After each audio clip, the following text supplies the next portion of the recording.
e nós vamos refletir sobre isso. Então, a inteligência artificial e a família. Preservar o rosto e o coração humano na casa digital. Mas por que casa digital? Porque hoje o mundo digital é parte da nossa existência. Faz parte da nossa casa. Todo mundo aqui, de uma maneira ou outra, tem dentro da própria casa a tecnologia. Tem dentro da própria casa o uso. Por isso, a IA já entrou na nossa casa. A coisa bonita do Papa Leão é que ele não demoniza a tecnologia. Ele diz: a tecnologia é algo bom, cabe-nos saber utilizá-la. Porque a tecnologia, ela é uma ferramenta, ela não é um fim em si. E hoje ela está presente na escola, no trabalho que levamos para casa, na organização da nossa rotina, na solidão dos adolescentes, nas perguntas de casais e de pais. Então, ela tornou parte da nossa vida, e porque é parte da nossa vida, uma reação tentando aniquilá-la seria um problema. A ideia é saber sincronizar a parte tecnológica dentro do nosso ambiente. E por isso, qual é a preocupação profunda, então, do Papa Leão? Que a inteligência artificial / tecnologia tenha um rosto humano. Porque o problema é se a tecnologia ela ficar simplesmente artificial. E o Papa começa a fazer algumas denúncias em modo positivo. Olha, existem interesses por trás da inteligência artificial. Existe um comércio ligado à inteligência artificial. Existem situações que estão por trás da inteligência artificial. Mas se nós não colocarmos o rosto humano, em vez de ser uma ferramenta que nos ajudará, a inteligência artificial poderá ser destrutiva para nós e para a nossa família. Portanto, não demonizá-la, mas dar a ela o rosto humano. Portanto, acolhê-la como algo bom, como uma tecnologia, como uma ferramenta. Bom, e aí, aqui no mundo normal, falando com as crianças que eu dou aula lá no Jesus Maria José, eu vi que na escola colocou a aula de inteligência artificial. Então agora existe uma aula dedicada para isso. Até o João, o filho do Douglas e da Kate, não? Um dia veio me procurar dizendo que ele ficou encantado com a aula de inteligência artificial. E que bonito que ele ficou encantado com aquilo. Isso é algo positivo, não é algo ruim. Agora nós precisamos saber conduzir para que nenhuma criança, nenhum adolescente se torne escravo disso, nem que a nossa vida cristã se torne escrava dessa questão da inteligência artificial. Então a questão não é apenas como a família utilizará a inteligência artificial. A questão é se numa cultura modelada pela IA, a família continuará capaz de gerar o humano. E a minha tese é, sim, a família é a grande escola da humanidade. E por que a família é a grande escola da humanidade?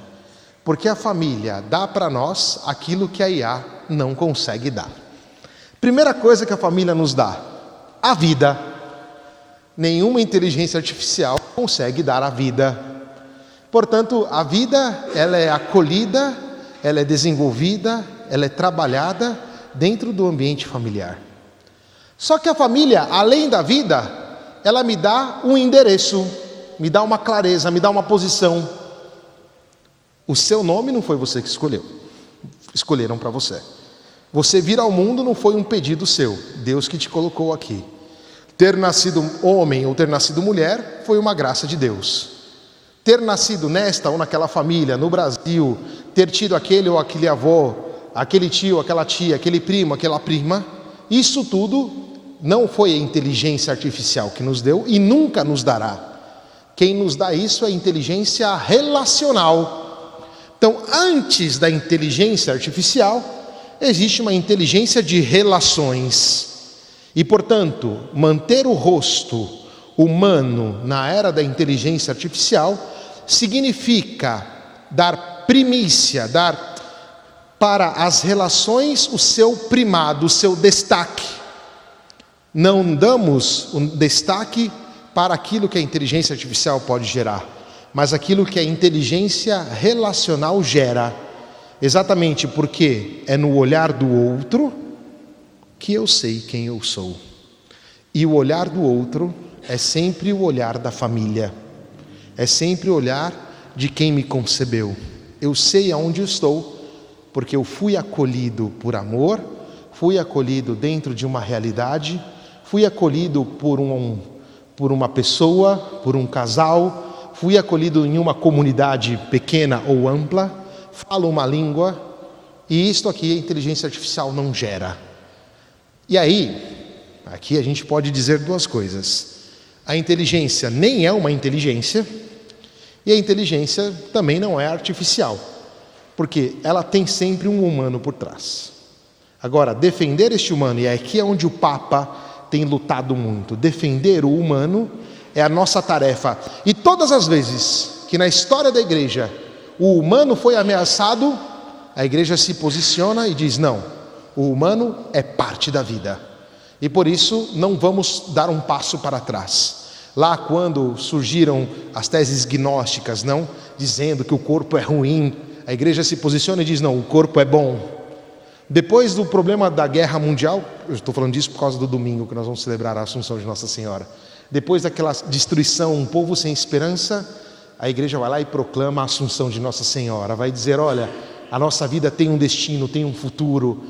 A igreja, ela não deixa. E nesse momento em que parece que a humanidade tem sido ameaçada, uma grande preocupação com os empregos, uma preocupação com uma série de coisas legítimas, a igreja recorre e fala para a sociedade: atenção, manter o rosto humano é necessário. E a família é o lugar onde isto acontece. Então, de certa forma, a inteligência artificial, ela é positiva porque ela nos permite ver melhor o rosto da família. Ela nos permite ver melhor o rosto das relações. Então, em vez de demonizá-la, como fez o Papa, não demonizou, nós utilizamos-a para que possamos compreender melhor aquilo que nos espera. Bom, e aí são os passos para o discernimento diante da questão da nossa inteligência artificial. Essa pergunta, quem é o homem, é uma pergunta que vem antes da técnica, vem antes da tecnologia. Saber quem é o homem é o passo primeiro para que possamos utilizar a técnica, porque a técnica, ela está a favor do homem. Babel ou Jerusalém? Isto aqui é o ponto em que o Papa Leão trabalha na encíclica. Vamos construir uma nova Babel ou vamos construir uma Jerusalém? Eu estou mostrando o percurso aqui, mas nós vamos falar de parte por parte, tá? Depois a família, que é a primeira escola de humanidade. Relação simulada, quando a máquina parece que nos escuta. Aí nas conferências que eu estou dando, eu estou dizendo uma coisa e as pessoas dão muita risada. A inteligência artificial não ama você, tá bom? Porque tem gente que acha que a inteligência artificial te ama, ela não te ama, né? Ah, padre, eu falei que a inteligência artificial, aí ela falou para mim que eu sou uma pessoa mó legal. Ela não falou nada disso para você. Ela só juntou o algoritmo daquilo que você queria ouvir. Então ela não te ama, ela é só uma técnica. Depois, educação moral. Então, formar para a liberdade. Isso é educativamente falando, é o grande desafio atual. Por isso, quando eu dei o exemplo das crianças, falei do João, quando eu dei o exemplo das crianças, o fato é que se nós não educarmos eles para a virtude, para a moral, para saber o que é bem, o que é mal, nós corremos o risco de que as crianças se tornam escravas. E por fim, os critérios pastorais, e nós vamos colocar alguns limites, alguns discernimentos sobre isso. Bom, então a pergunta sobre o homem. A técnica deve ser julgada a partir da pessoa e não o contrário. A que serve uma técnica? Para auxiliar o homem nas suas tarefas. Então, não é nenhum problema o uso da inteligência artificial para corrigir um texto. Mas a sede de aprender a gramática, um vocábulo novo, escrever bem, isto não pode ser delegado para a inteligência artificial. Nós somos chamados a aprender também usando essa ferramenta. O fato de que nós queremos uma relação com o outro não podemos jogar para a inteligência artificial. E isso aqui é interessante, por quê? Porque as últimas pesquisas demonstraram que 75% da população tem utilizado a inteligência artificial para desabafar. Ô, gente, isso é uma coisa muito séria. Vou desabafar com a inteligência artificial, telefona para mim, né? Vamos comer uma pizza, não? Veja. Não, parece bobeira, mas isso é muito sério. Porque significa que as pessoas têm perdido a capacidade de relacionamento. Eu não sei se vocês já ouviram falar num grupo chamado Hikikomoros, que é um grupo do Japão. É um grupo de pessoas, Hikikomoros. Eles vivem isolados dentro de apartamentos, só na tecnologia. Pede comida pela internet, só conversa pela internet, joga pela internet. Eles perderam a capacidade de se relacionar com pessoas. Eles não conseguem conversar com o outro. Não tem o toque, não tem o olhar, não tem o tom de voz, não tem nada disso. E entre esse grupo existe um grande índice de suicídio. Isso no Japão já é uma coisa antiga, porque isso já acontece muito tempo lá. Desse grupo, 97% desse grupo são virgens. Mas o que eu quero dizer com isso? Ou seja, não é uma coisa que nos daria um orgulho, porque a virgindade ali foi o fato de que perdeu a capacidade de relacionamento. Não conseguem mais se olhar, não conseguem mais pedir um café num bar, não tem mais a capacidade de tocar o outro. Isso no Japão se tornou uma epidemia, um problema muito grave, e que pode acontecer conosco. E atenção, hein? Vamos ser muito sinceros que talvez já estamos vendo isso acontecer dentro dos nossos ambientes. Na escola que eu trabalho, agora por lei federal, as crianças não podem ter celular, né? E aí no ano passado, quando foi imposta a lei, então tinha a caixinha lá que tinha que colocar o celular dentro. A molecada colocava o celular dentro e a gente não conseguia dar aula. Parecia que eles não viam a hora de abrir aquela caixa para pegar o celular. Assim, é grave. Quer dizer, é um isolamento social. Significa que a tela me dá a impressão de que eu estou mais satisfeito com a vida do que no relacionamento com o outro. Portanto, a construção do humano, ela passa pela construção do outro. Por isso que, por exemplo, o trabalho em casa, que é uma coisa boa, mas não dá para sempre trabalhar em casa. Precisamos do ambiente do escritório, precisamos olhar o outro, precisamos conversar com o outro, precisa descer para tomar um cafezinho com o pessoal, precisa contar aquela piada sem graça lá no escritório, precisa tomar a bronca do chefe, é natural. Ou seja, se nós perdemos a capacidade de relacionamento, nós perdemos a magnífica humanitas. E isso reverbera também na nossa vida com Deus. Porque a nossa vida com Deus não é uma vida na tela. A vida com Deus é uma vida de relação pessoal. O método de Cristo é a encarnação. Ou seja, ele se faz carne, ele se deixa pegar na mão. E a família entra como o lugar onde esta realidade humana, esse aprender a relacionar-se, ele começa a ser construído. Ter os filhos nos braços, dizer ao filho, tá certo, tá errado, saber dar bronca, saber perdoar, saber cuidar do outro, saber o limite, saber a grandeza. A família, ela consegue gerar um homem, gerar uma pessoa. A inteligência artificial não consegue fazer isso, infelizmente, ou felizmente, não? Porque no caso, nós somos aqui por Deus. Então, o homem não é um projeto que é chamado a ser otimizado, mas é sobretudo uma criatura amada. Os santos, quando se percebem amados por Deus, é naquele momento que ele quer ser santo, que o coração dele bate mais forte. No momento em que você olha para o seu esposo ou para a sua esposa, e no olhar dele você percebe que você é amado, naquele momento você fica feliz. Não é uma palavra que diz eu amo você, é uma pessoa, ou seja, vou usar uma palavra não muito bonita, é uma carga energética, ou seja, tem alguém inteiro ali doando-se por você. Portanto, o ser humano não é um projeto que tem que ficar sendo melhorado. Nós somos pessoas amadas, aquilo que se espera de nós esta capacidade de relação, de toque, de perceber que no olho do outro eu me encontro. E é Deus quem nos dá isso, e é na família que nós ouvimos pela primeira vez: eu te amo. E quando escutamos isso daqueles que verdadeiramente nos amam, o nosso mundo se transforma. E portanto, manter isto dentro das nossas relações é primordial. E por isso, chamado sempre à relação e à comunhão. O verdadeiro progresso não consiste em superar a condição humana. E aqui eu deixo como dica de livro Hannah Arendt. Hannah Arendt, ela é uma filósofa, escreveu um livro chamado A Condição Humana. O Papa cita na Magnificat Humanitas, eu já tinha lido no meu tempo de faculdade, um livro muito bonito, que, veja, a nossa condição humana é ser levada à plenitude. E o que é a plenitude do homem? Ser feliz, a bem-aventurança, o evangelho, a amizade com Deus. Mas é na família que nós aprendemos isso. Se Jesus quisesse evangelizar com a inteligência artificial, ele tinha se encarnado agora, ou então ele tinha se feito, e o verbo se fez inteligência artificial. Não foi assim, né? O verbo se fez carne e veio habitar entre nós. O método da encarnação passa pelo método da família. Jesus foi uma carne que apareceu do nada? Não.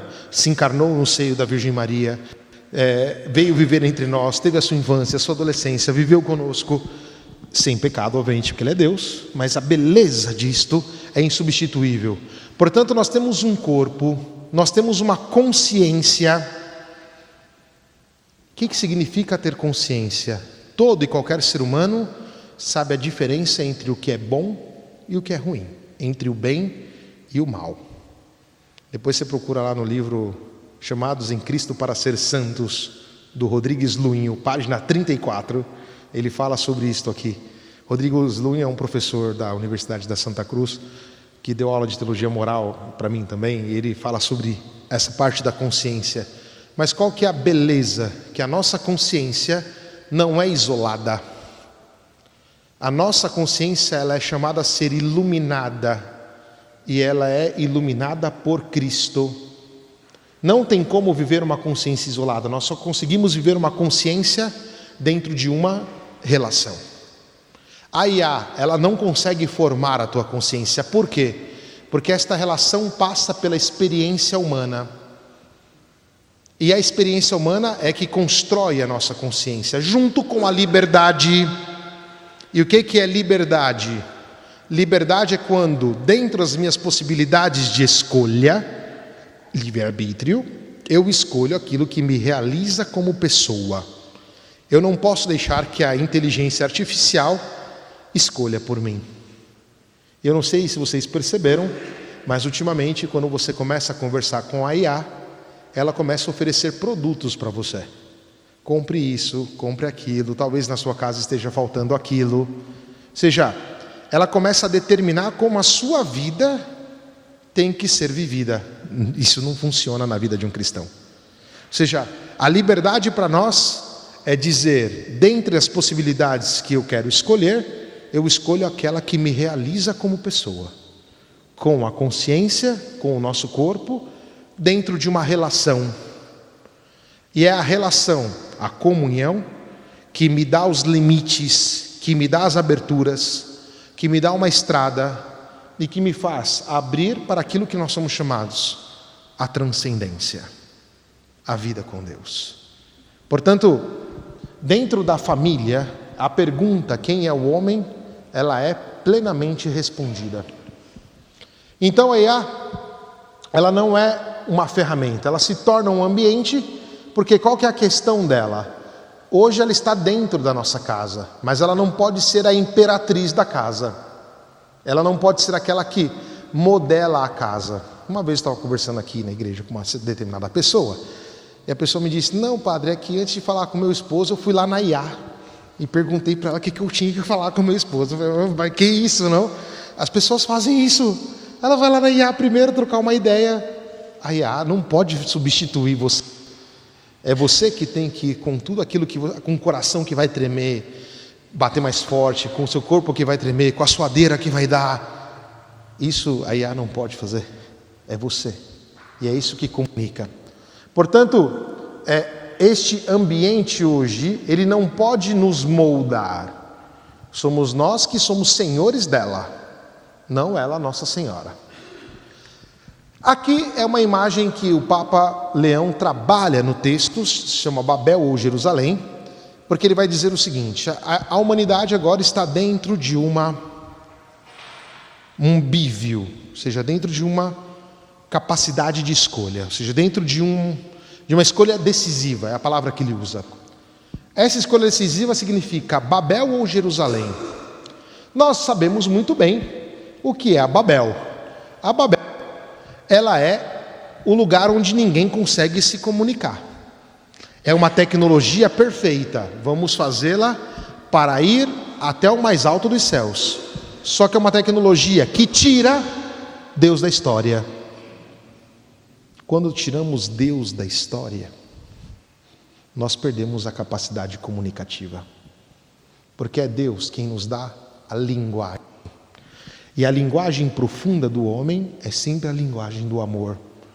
Portanto, a Babel doméstica, ela pode ser esse lugar de uma empresa sozinha, solitária, em que todo mundo está conectado a um monte de gente, mas está ausente daquele que está presente.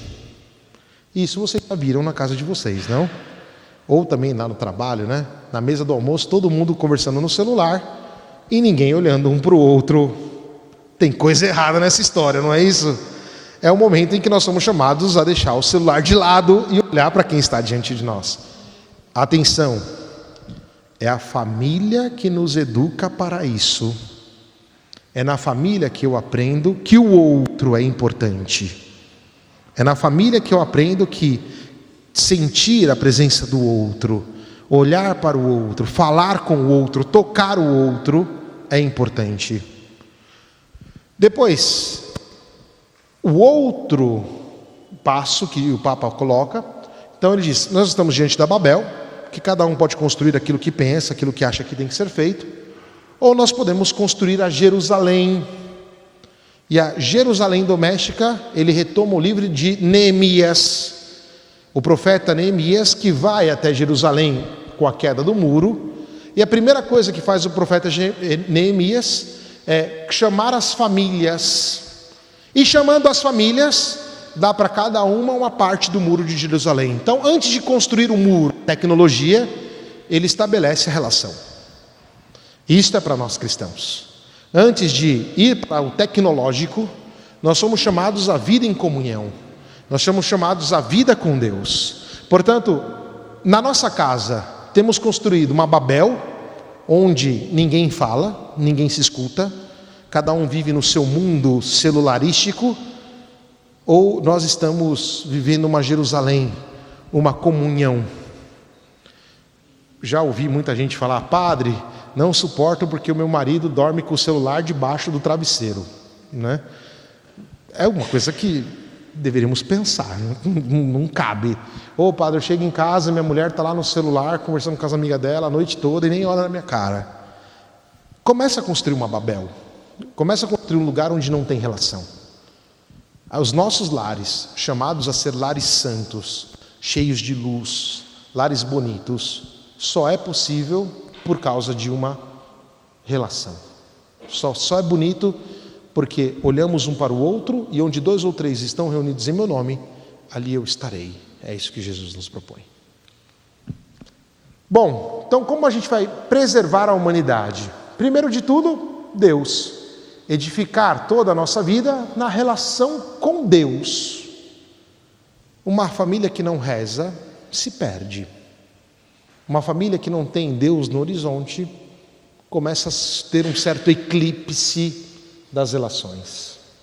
Depois, o limite, e o Papa Leão faz um elogio enorme, ele gasta umas 5 páginas falando sobre o limite. Nós não somos perfeitos, e o nosso limite representa também a alegria de estar com o outro, porque eu não sou amado porque eu sou bom, eu sou amado porque eu sou esta pessoa, com grandes coisas, mas também com grandes limites. E é exatamente o limite do outro que nós paramos e acolhemos e trabalhamos e ajudamos. É na família que aprendemos a cuidar do limite do irmão. Nós não queremos pessoas perfeitas, porque a IA, ela pode colocar na cabeça que as coisas são perfeitas. Por exemplo, esse dia eu vi um meme, foi divertido até. E no meme estava escrito assim: antigamente as pessoas quando escreviam WhatsApp cometiam erros de português. É porque agora antes de escrever o pessoal joga no chat GPT e pede para ele fazer a correção, né? Então, mas veja, o erro também é parte da vida, não é um problema. A doença é parte da vida, mas o que fazemos com isso? Depois, a corresponsabilidade, ou seja, os desafios. Antes de ir ao chat GPT ou à inteligência artificial, nós somos chamados a uma corresponsabilidade enquanto família. O pai e a mãe são chamados a serem corresponsáveis na educação dos filhos. O esposo e a esposa são chamados à corresponsabilidade na santidade, no dia a dia da casa. E por fim, uma linguagem. Eu usei a frase do próprio Papa: falar a verdade sem humilhar. Não humilha o outro quem ama o outro. Portanto, mais uma vez emerge o amor. Bom, e a primeira escola então da Magnifica Humanitas, ou seja, da humanidade magnífica, é a família. Porque ela não transmite conteúdos como faz a inteligência artificial. A família é o lugar da experiência. E a experiência nos toca profundamente. É só você lembrar do bolo de fubá da tua avó. Isso já mexe com você profundamente. É só lembrar do pãozinho de queijo do café da manhã do domingo. É só lembrar do cuscuz com carne seca que tua avó fazia lá para você de manhã, o cuscuz com coco e leite condensado. Enfim, cada um tem uma lembrança. E essa lembrança é o que nos anima, é o que nos toca, é o que nos tira da nossa, a palavra, daquele coisa maçante da vida, a memória.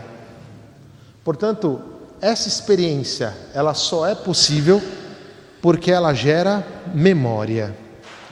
E aqui revela uma coisa: eu converso muito com os meus alunos, muito mesmo. E conversando com um grupo de meninas lá na escola esses dias, eu perguntei para elas assim: qual o maior desejo de vocês quando vocês chegam em casa? A resposta doeu no coração. Que meu pai e minha mãe sentassem comigo para estudar. Os adolescentes, que são todos rebeldes, acham que vão salvar o mundo, no final das contas, estão exigindo uma atenção. Se sentem como jogados no mundo. Como jogados no mundo. Bonito isso, não? Isso não significa que não pode usar a tecnologia para estudar junto. Pelo contrário, a tecnologia pode até favorecer. Só que, se cada um fica no celular, ou se você vira para o filho e fala, vai para o chat GPT, a coisa perde o dado da experiência.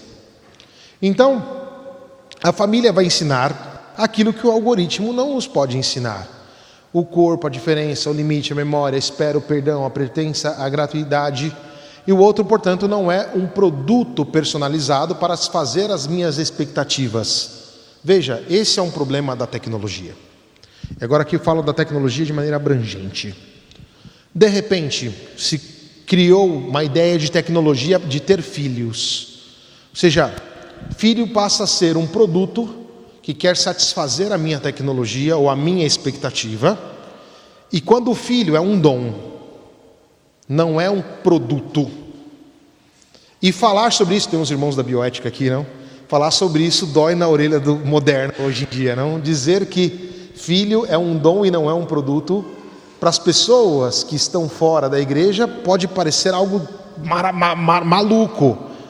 A tecnologia, ela deve me favorecer para a relação entre o homem e a mulher, não para a separação do homem e da mulher, e tampouco para satisfazer uma expectativa ou um desejo. Quando a tecnologia substitui o humano, ela não é mais tecnologia, ela se torna máquina de escravidão. Ela destrói a nossa existência. Então, personalização não é comunhão, né? Bom, o que acontece? Na família, a gente aprende o que é alteridade. Na família, a gente aprende o que é o limite. Na família, a gente entende o que é pertença. Na família, existem realidades não controláveis. Pergunta para o Jorge, que tem 3 filhos lá. É a última pergunta para a Débora e para o Ronan, que tem 2 filhos. Pergunta para quem criou um monte de filho aqui. Não tem como controlar certas coisas. Um dia um acorda de mau humor, o outro dia acorda de bom humor, um dia o outro acorda doente, o outro dia o outro acorda feliz, o outro dia ninguém quer olhar para a cara um do outro.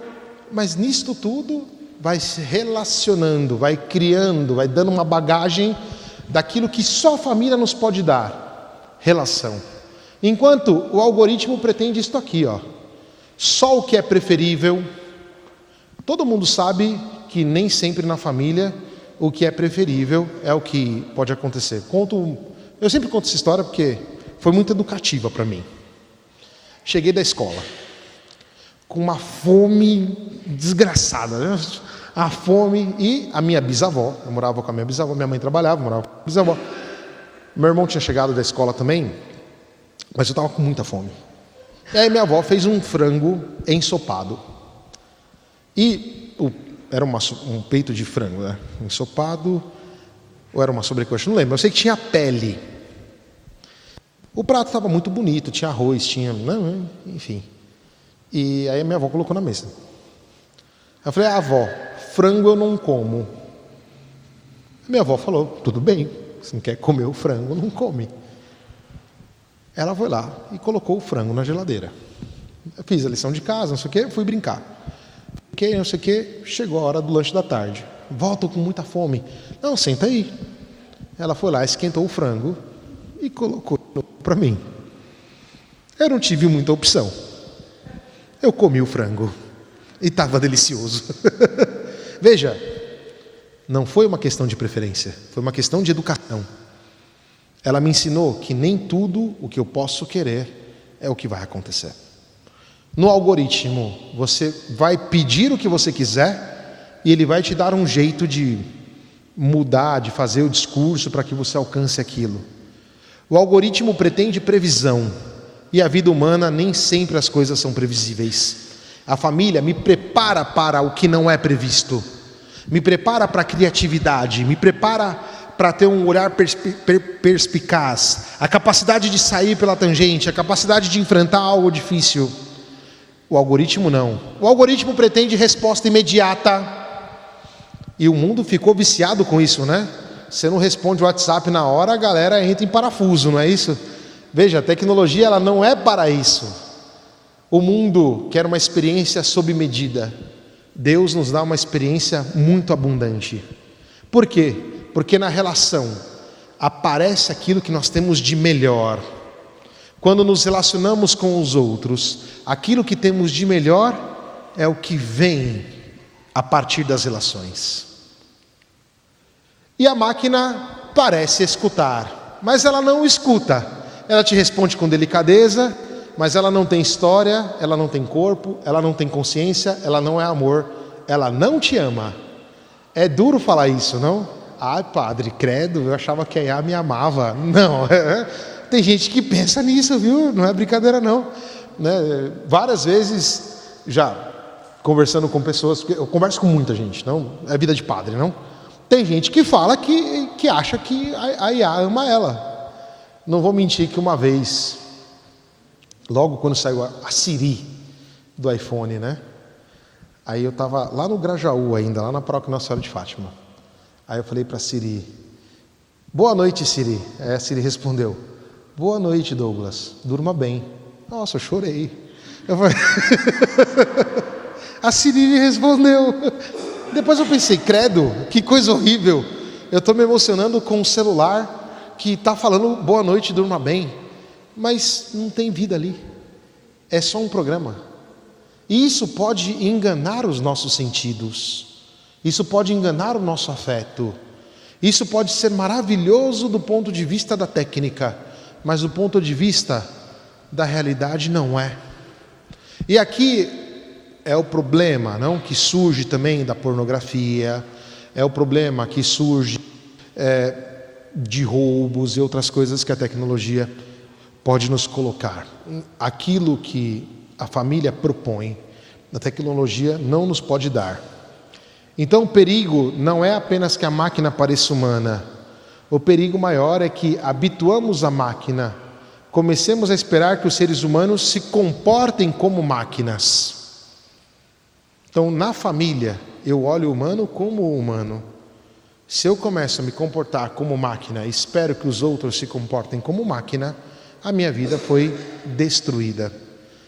No mundo corporativo, a gente vê muito isso. E nesta igreja, onde muitas pessoas acorrem no dia a dia da corporação, do mundo financeiro, do mundo do trabalho e tal, parece que no trabalho as pessoas querem resultado, e esquece de olhar quem está diante de si. A família é aquilo que me põe em guarda, que me dá uma clareza e que não deixa que eu olhe o outro simplesmente pelo seu resultado, mas eu olho o outro por aquilo que o outro é. E tento entender o outro e procuro entrar numa dinâmica diferente daquela que o mundo propõe. Então, não basta controlar, e aí entra outro dado, é preciso formar. E a formação humana, ela passa pela família. Todo mundo aqui já deve ter, ou pelo menos uma grande parte, quando vê que o pai e a mãe estão brigados, as crianças também ficam felizes quando o pai e a mãe fazem as pazes, quando eles pedem perdão. E as crianças percebem isso. Todo mundo percebe quando estamos de mau humor e precisamos enfrentar alguma coisa dentro da nossa casa. E aí nós temos que deixar de lado o mau humor e enfrentar aquilo que é necessário enfrentar. Então a formação nas virtudes, a formação moral, a formação ética, ela é necessária, mas ela conta também com o auxílio da graça. Por isso que a liberdade, ela precisa ser educada, precisa ter clareza do que é certo e do que é errado, e do limite e da consequência. Então, o que significa educar na era digital?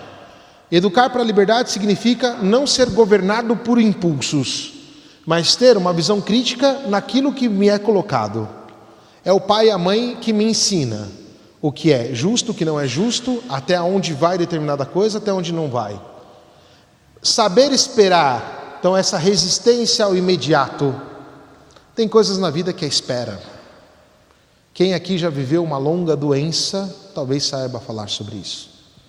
Às vezes a pessoa passa uma doença muito longa, tem que saber esperar. É um dia atrás do outro. Às vezes passa por uma situação econômica grave, tem que saber esperar e tem que trabalhar para isso. Uma consciência, saber responder diante do bem e não ter medo diante do bem, mas saber identificar quando o bem é verdadeiramente bem, porque muitas vezes o mal se transveste não com o nome de amor. Muitas vezes o mal se apresenta como um bem. Então, aqui é a experiência de São Martinho de Tours, não? No momento em que aparece uma imagem para ele como parecida com Cristo, e diz: não, Martinho, sou eu, Jesus. Antes de voltar, eu queria falar com você primeiro. Ele falou: você não é Cristo não, vai embora daqui. E aí se despedaça diante dele, porque quando Cristo voltará, ele voltará para todos, não vai voltar para uma pessoa. Ele entendeu o mal ali. Portanto, o mal às vezes age com sutileza, e iluminar a nossa consciência a partir da graça do Evangelho, na primeira escola, que é a família, é um imperativo. Depois, educar para a responsabilidade, significa isso, assumir escolha e consequência. Educar para a verdade, para o real, não só para o que é conveniente. É necessário explicar para os filhos isso. E se você, pai e mãe, não explica, alguém vai explicar. E esse alguém pode ser inclusive a IA, que vai dizer aquilo que ele quer ouvir. E relações reais, não preferir a presença à simulação. E isso é uma coisa bonita da família, ou seja, a família me coloca diante do real a todo momento. A família me coloca diante dos meus limites, das minhas belezas, das minhas... sempre no momento.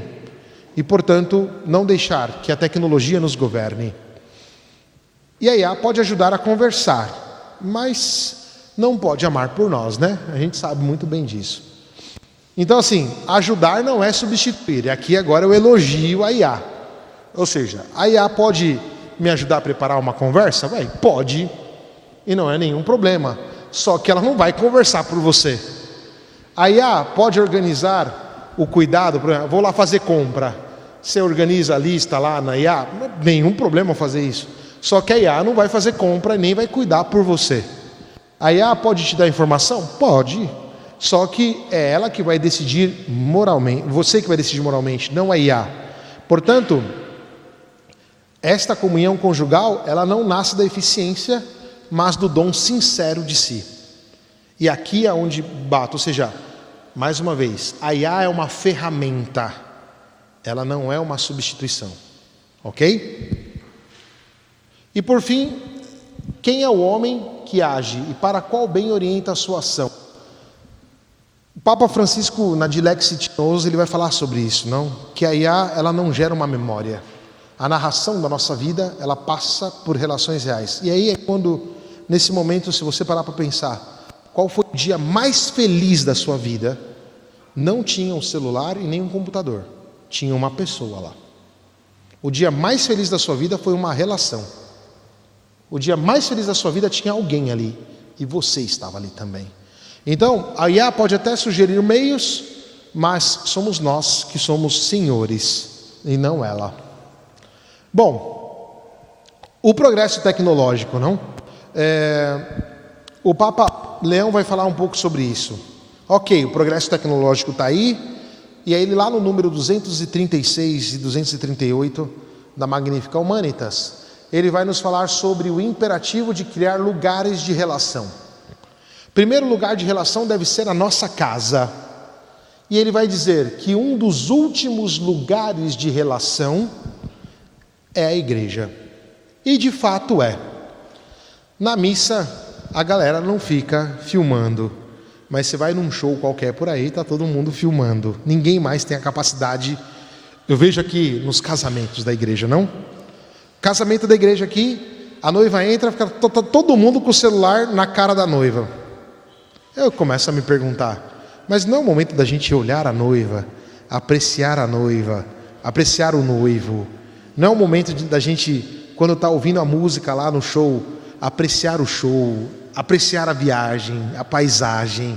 Não, a galera vai tirando foto e o mais legal, ninguém vê depois. Então você perde o momento e perde o futuro, porque ninguém mais fica vendo foto. Quem aqui é mais antigo aí pode dizer, não?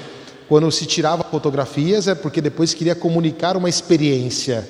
Chamava as pessoas em casa para ver o álbum do matrimônio. Chamava as pessoas em casa para ver o álbum da viagem que foi feita, para explicar. Hoje ninguém mais faz isso. Por quê? Se você não está presente naquele momento, você não consegue comunicar aquele momento. Não sei se vocês entenderam o conceito. Se eu não estou ali, eu não comunico nada. Eu tenho que estar ali para comunicar alguma coisa. E depois, bom, a pergunta é, né? Haverá tempo real para vínculos? Haverá estabilidade para formar família? Haverá descanso e domingo? Haverá dignidade para quem trabalha? O critério para que a IA possa produzir e responder essas perguntas é sempre um critério social, e esse critério basilar é a família. Sem a família, a IA vai se perder. Ou nós vamos nos perder na IA, tá bom? Depois tem as 5 perguntinhas aqui para discernir um pouquinho sobre a IA, que não é um catálogo de proibições, mas critérios para uma família cristã na casa digital. Então, aqui eu agora revelo uma coisa, né? Eu não tinha tempo de fazer esses slides aí não, viu? Foi a IA que fez, né? Mas a IA fez a partir do texto que eu escrevi. O texto não foi escrito pela IA, tá bom? O texto foi eu quem escrevi. Aí ontem, na outra palestra, eu usei um outro slide, que era o mesmo conteúdo. Aí tinha 5 perguntas. Só que aí a IA colocou 6. E aí na hora eu fiquei com a cara vermelha, né? Que ele colocou 1, 2, 3, 4, 5. Ele colocou 2 vezes o número 3. Aí eu, então, né? Só que eu também não posso xingar a IA, né? Tipo, porque eu que tinha que conferir tudo. Aí eu pedi para fazer hoje de novo. E ela fez aí direitinho e enfim. Mas tem o texto disso, tá? Não é que eu joguei lá e vou lá falar para a galera, não. É isso aqui. Bom, então, antes de usar a inteligência artificial no contexto familiar, ela vai me ajudar na relação ou ela vai substituir a minha relação? Se eu começo a desabafar com a IA e não desabafar com o meu marido, ou com a minha esposa, ou com o meu pai, ou com a minha mãe, tem alguma coisa errada. Tem alguma coisa errada. Portanto, a pergunta que faço é: para que serve a IA ali? Ela é ferramenta. Aumenta a liberdade ou cria dependência? Vamos ser muito sinceros conosco, vai? Nós estamos muito dependentes de tecnologia. Começa a ficar chato. No almoço de domingo, todo mundo no celular. Começa a ficar chato. Qualquer lugar que você vai, colocar a mão no bolso, né, e procurando o celular. Começa a ficar chato. É uma dependência. E aqui o nosso chamado é corrigir o outro. É ajudar o outro. Como a mamãe faz em casa, né? Deixa esse celular lá na sala, vem para a mesa. Mas também pode fazer com os adultos, viu? O esposo pode fazer com a esposa e por aí vai. É um momento bonito de correção. Mas por que é um momento bonito de correção? Porque eu estou chamando você para participar da vida comigo. Eu não estou chamando você para ficar no mundo das ideias. A coisa mais importante da tua vida está na tua frente, não está na tela do teu celular. Eu até brinquei assim, eu falei, ultimamente o celular lá em casa eu tenho deixado na sala e não levo mais o celular para o meu quarto. E aí alguém perguntou assim para mim: padre, mas se alguém morrer? Eu dei a simples resposta: morreu. O que eu vou fazer se alguém morrer? Morreu. O enterro vai ser no outro dia. Então, no outro dia, eu vou lá e atendo a pessoa. É óbvio que se me ligarem insistentemente, meu celular está programado para tocar. No sentido, se ligar uma vez e não ligar de novo, está valendo. Se ligar 2 vezes, ele vai acionar e vai fazer um mau barulhão. Aí eu vou ter que sair lá do meu quarto e lá brigar ele na sala. Aí eu vou entender que é uma emergência. E aí eu vou atender. Mas veja, a gente começa a colocar emergência em tudo. Porque eu tenho que responder o meu chefe do trabalho. Eu não tenho que responder meu chefe do trabalho, não. Se eu estiver com a minha esposa, meu chefe do trabalho que espere. Me desculpa, a hora do jantar é uma hora sagrada. É a hora que eu estou com minha esposa ou com meu esposo, com os meus filhos. É um momento importante do meu dia. É um momento em que eu tenho que conversar, me interessar por quem está diante de mim. Se começa a criar dependência, nós começamos a viver num mundo de viciados, de drogados. E não é o imperativo, não quero ser moralista aqui. Por isso que a nossa palestra é chamar para colocar o rosto humano. Depois, ela me aproxima da verdade ou confirma desejos? Porque você pode entrar na IA e a IA vai falar tudo o que você quer. E depois você joga na cara do teu marido: ah não, mas a IA falou que eu mereço uma joia da Vivara. Não, ou então, veja, quando nós estamos diante do outro e colocamos o nosso coração na mesa, nós vemos a verdade sobre nós. E nós vamos saber que talvez aquela viagem dos sonhos não vai ser possível. E não tem problema. E vamos saber organizar com isso. Mas aí que está.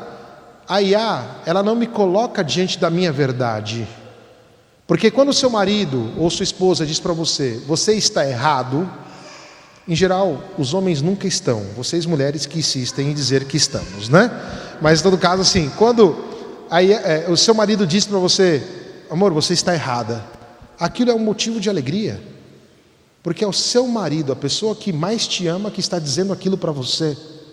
A mesma coisa serve para o esposo. Se a sua esposa disse aquilo é importante para você.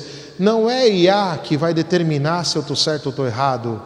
É quem joga a vida comigo, quem está no jogo. Eu não posso deixar que a IA confirme os meus desejos, mas eu tenho que colocar os meus desejos dentro de uma relação. Ajuda a assumir a responsabilidade ou eu fico delegando tudo para a IA? Depois disso, olhamos melhor um para os outros ou a tecnologia tem desviado o nosso olhar dos demais? É um bom critério. Bom, e aí nós temos uma pastoral familiar para a casa digital, e aqui eu quero só pegar isto aqui, não? A mesa preservada. Gente, a mesa é uma parada muito sagrada. Tão sagrada que a nossa principal oração acontece numa mesa. A Eucaristia é uma refeição. A Eucaristia, a gente come e bebe. A mesa é a grande inteligência relacional. E por quê? Porque ali nós usufruímos dos bens da criação. Quem não gosta de um bolinho bem feito pela vovó? Quem não gosta daquele cafezinho passado, coado, que sobra aquele cheirinho de manhã maravilhoso? Quem não gosta do vinho que foi feito, que passou por um processo? A mesa, ela vai criando essas tradições. E, portanto, a beleza nossa é saber sentar-se à mesa, é viver isso. E vivemos isso lá em relação a isto aqui, o domingo, que era ritmos na família que vão devolvendo essas presenças para nós. E a resistência começa, portanto, numa mesa. Corpos presentes, vozes imperfeitas, hóstias, histórias repetidas, oração, pertença. E é sempre muito legal quando o tio chato lá conta aquela história que ele contou 50 mil vezes, todo mundo já sabe o final. E a gente dá sempre risada da história do tio xarope. E que é bonito, não é ruim, porque ele está colocando a experiência dele ali.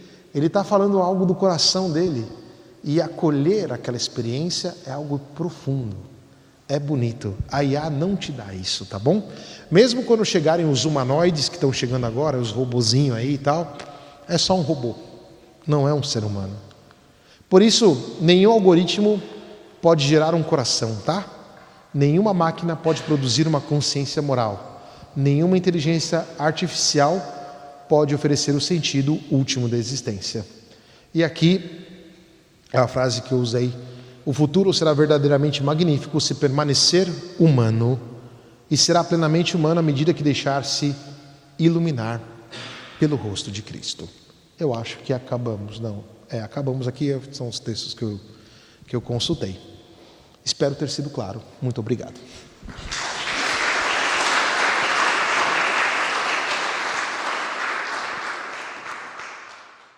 O Senhor esteja convosco. Por intercessão da Sagrada Família, Jesus, Maria e José, abençoe-vos o Deus Todo-Poderoso, o Pai, o Filho e o Espírito Santo. Amém.